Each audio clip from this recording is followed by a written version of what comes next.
The goods and services tax was unveiled in Australia, I don't know, about a decade ago, and it's basically a 10% tax that's added to the price of most goods. There are some exceptions, some controversial ones if you want to look into it a little bit more. Yeah, it's basically a way the government raises revenue, and the GST is actually given to the states to spend. So it's been a bit in the news a little bit lately. They want to increase that to 15%. Some states do, but we'll see what happens there. Now, consider the cost of an item after GST is added. This is the same as finding the new price when there's been a 10% increase in the cost of the item. Okay. Now, what we do when we find the cost of an item before GST added, it's the same as finding the original cost when the 10% increase has been applied. Okay, so how does this work? Let's have a look at an example, and what we'll do is use that dual number line that we covered in class today to work this out. So if the cost of electricity supplied in one quarter is $288.50, how much GST will be added to the bill? So we're going to simply slap a 10% tax onto this electricity bill. So we'll rule up our dual number line. We've got 100 and 0. And yeah, it's a simple case of just extending the dual number line a bit further and doing 110. Now, the whole 100 is the 288.50, and 110% will be, well, I don't know, that's what we're trying to find out. So I now look at this side here, the side with the unknown, and I work out how do I get to x. And what I'll do is I'll divide and then multiply, and I do this the same thing over here. So I'm going to divide 100 to get it down to the unit. That is, divide by 100 and then multiply by 110.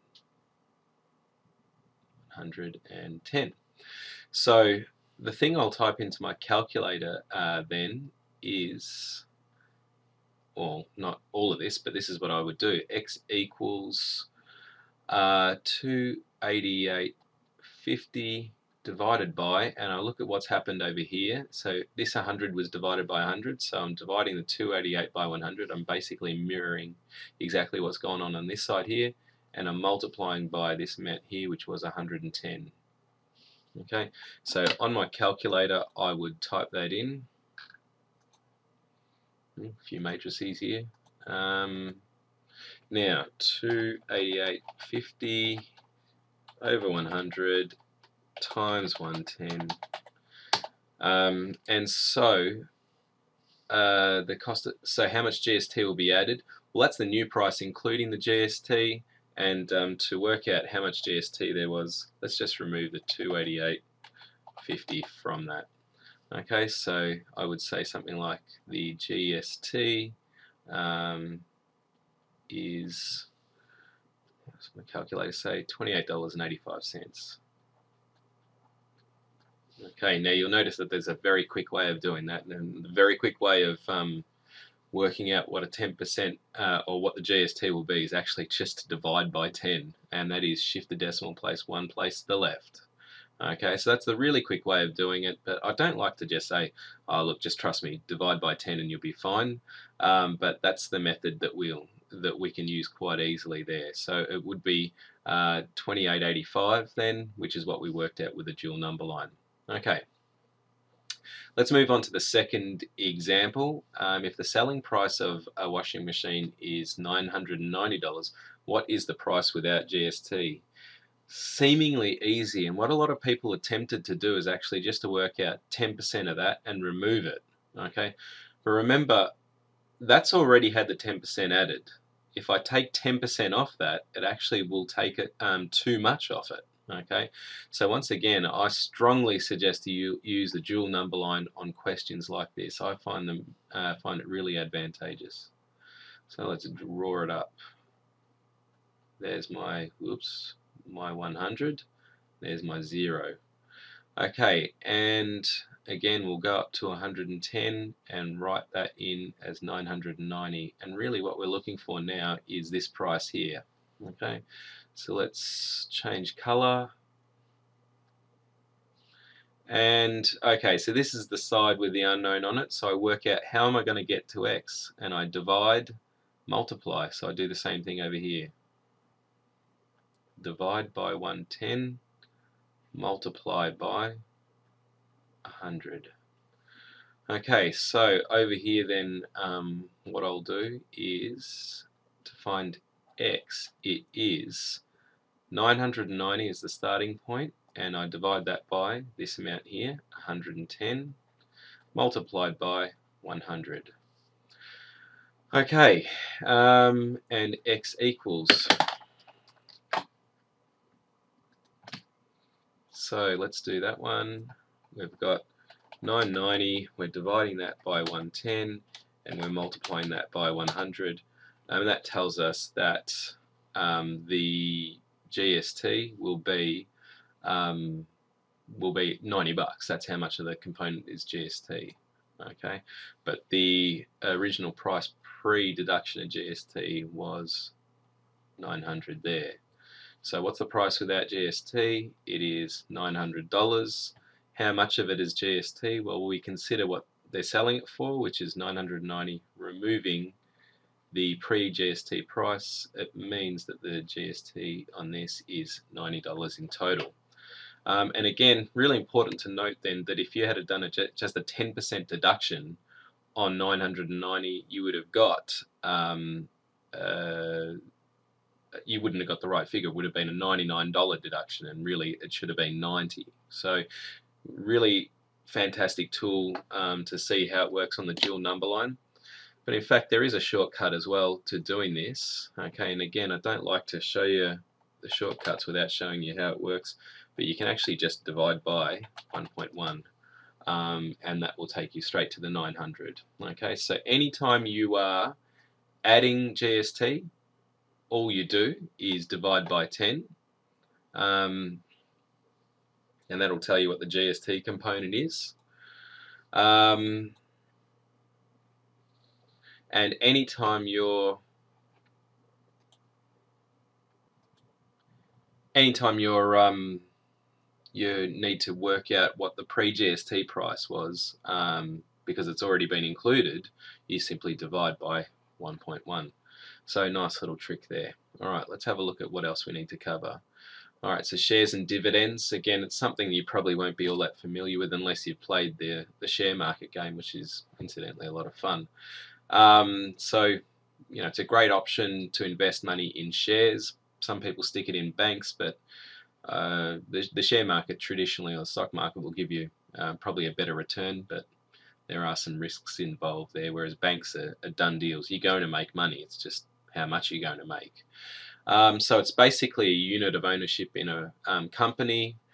All shares are equal value. So just say I wanted to be a part owner in Commonwealth Bank, for argument's sake, I could buy one share, and that would be that would make me a part owner of the company. Now, when you're investing in shares, you're not only interested in the amount of profit you're entitled to, but really what you want to do is compare the shares that you've got to see which ones are going the best. And the way to compare shares on what we call an even tier, an even, like, you know, in an even way, is to use this thing called the price to earnings ratio. Okay, so the price to earnings ratio is found out by doing current share price divided by the profit per share that you're making. Okay, now really what you want to do is get the lowest price to earnings ratio possible. Okay, now what's low? Well, look, it just depends, and it depends on, you know, the comparison that you're making between two shares, and I'll show you how it works. So we've got shares in company A, market value of $200, and the 12-month profit per share is $1.85. So let's work out their price to earnings ratio. All right, and I'm just going to call that price to earnings ratio, the PTER. Okay, I just made that up then. Okay, and that is $20. Okay, because that is the current share price, market value, $20, and the profit per share, that's what we divide by, is 185. So this is for company A. And company B, let's have a look at their price to earnings ratio. The shares are worth $50. That's the current share price, and you might think, oh, $50, that's really good. Okay, and they've made a profit per share of $3.30. Well, that's a lot of money. It's higher than 185, so this looks like a better share. Let's check it out. Alright, so what we'll do is compare the price to earnings ratio, and remember what we're interested in is the lower the amount, the more profitable the share. So 20 over 1.85 will give us company A's price to earning ratio, and that is, whoops, 1081, or one decimal place, 10.8. Okay, now let's do company B's price to earnings ratio, 50 divided by 3.3, and that number is 15.2. So that's company A's price to earnings ratio, 10.8, and company B's price to earning ratio of 15.2. Now again, what does that number mean? Well, look, it's not really that important, okay, but I know for a fact what I'm interested in here is this concept here. The lower the price to earnings ratio, the less you're investing for each dollar of profit. That means you're putting in less to make more, which is, you know, what we want. Okay, we want to invest the least amount of money to make the most amount of money. That's a good situation for us, the investor. So in fact, company A is the better investment, okay, because we're investing $20 and we're profiting $1.85 per share, as opposed to this situation here where we're investing $50 and making $3.30. So which shares have been the better investment? It's definitely company A, and the reason for that, it has a lower price to earnings ratio. That is, I need to invest less to make more money. And the great thing about this you can really see is, like, although again it looks like this is a much better deal, this is a $20 share, this is a $50 share, this is 185 as the profit per share as opposed to 330. So everything about this situation looks like this is the better situation, but much better investment option here, investment option or company A. So I hope that helps out. Now what you can go ahead and do is finish the percentage applications booklet. So do all of those questions, and you'll get sent some further revision on bivariate data for the holidays as well. And I'll see you back nice and fresh in term 4. Yay.